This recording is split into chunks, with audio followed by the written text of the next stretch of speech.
that recognizes students for their outstanding academic accomplishments.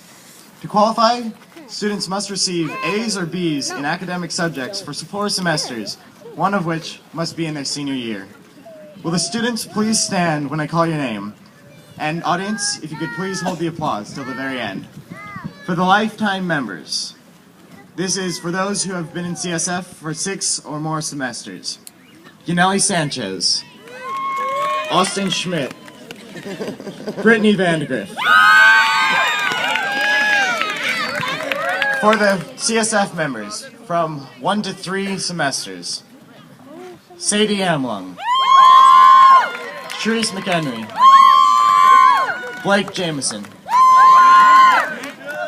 Mari Cruz Lopez, Evelyn Benham, Brian Wells, Kenneth Pardue, Marshall Jankowski, and Nicole Sicklinger. Give it up to your CSF members for this year.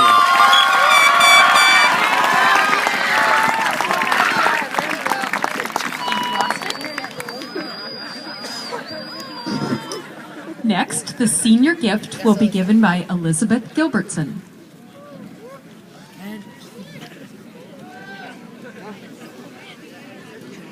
Will Mr. Dobbins and Mr. Duell please step on stage?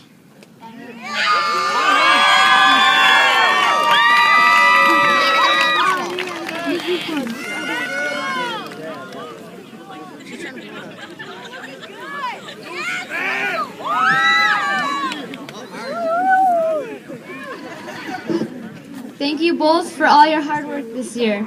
Mr. Duell, there's not a single senior here that will ever forget your kind, nurturing words. And Mr. Dobbins, what would drama be without you?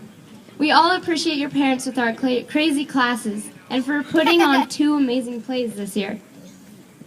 The senior class has voted to give the art department and the drama department our remaining funds for supplies. We divided $4,044.20 equally and will be giving each department $2,022.10.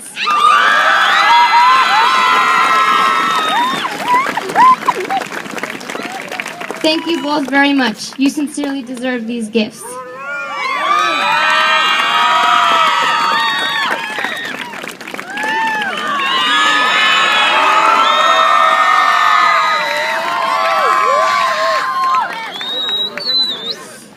That is wonderful. That's fabulous.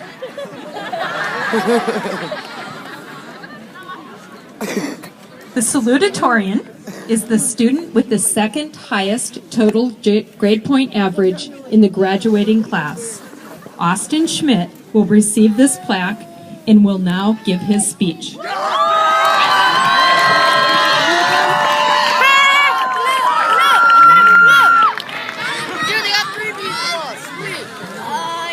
Spider-Man! Oh! Spider-Man! Look at him! Oh! Get the ball!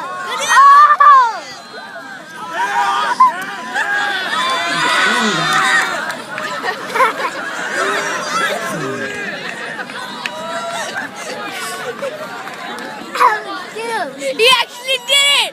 You did! What? You actually did it!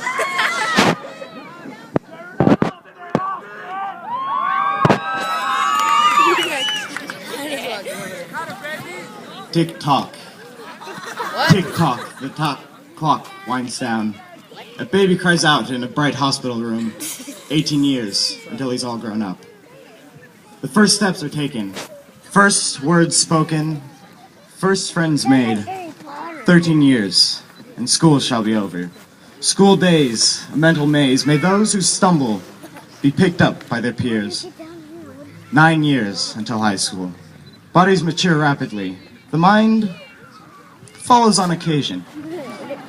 4 years, and at last we are into the real world. 3 years pass, seniors at last, driver's licenses and drama. 10 months until the real choices begin to be made.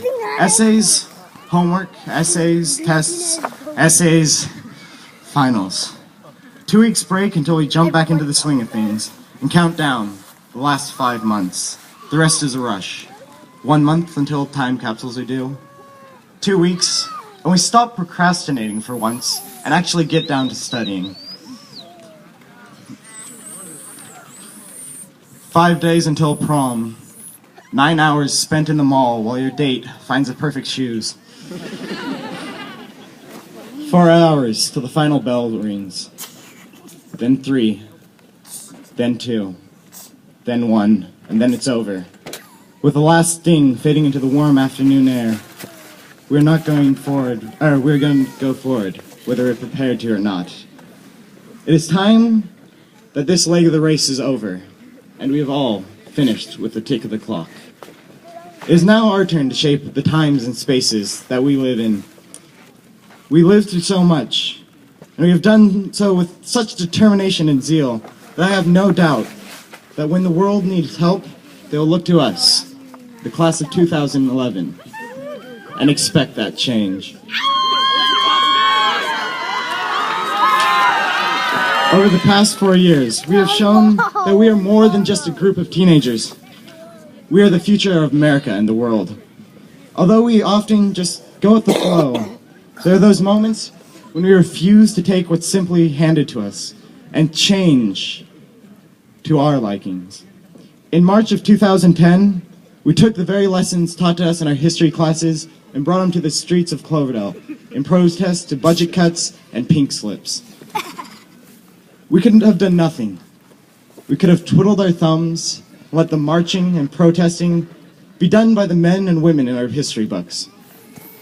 We could have done nothing. But lo and behold, we knew that we could all do that, just sit there. But we also knew that it wasn't an option.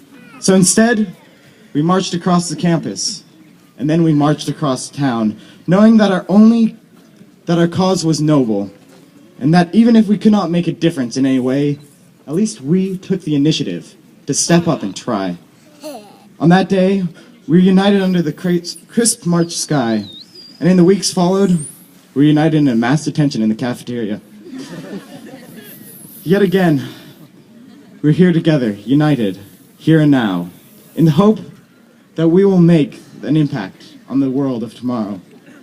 We are the graduating class of 2011, and we are here before you so you can see the faces of tomorrow. Our faces may not be as tired as that of an old grandfather's clock. Our hands may roam more freely than that bound to a 12-point path. But we are chained to time, just as much as any timepiece ever has been. We may not be able to count off every second that has led us to this point, or every grain of sand that will fall in the hourglasses of our future. But we can make those seconds count. It is our choice whether to use our precious moments on Earth to cure diseases in poverty-stricken places, or solve the world case where hunger is everywhere. Or we can spend our most changing lives, one-on-one, person by person, face to face. Not all of us may become virus-slaying biophysicists or well-to-do software programming with money just to hand out. But each and every one of us has the potential to change the world for the better. The time will come when the clocks will reset themselves and new life begins. And it will be our duty to be sure that the children of the future have the greatest heroes that the time has ever given. As teachers, as parents, as families, and as friends, and as role models, we will be there to lead them forward to a bigger, better, brighter future. So, when the final hat falls tonight, we will look back upon all that time has given us, be the good times or be them bad. But let us look upon them. Let us look upon them fondly. Time will not let us change our past. Instead, it gives us all a future, and with that future, hope. So here's to that hope. Here's to that future. And here's to you, class of 2011. Congratulations, you made it.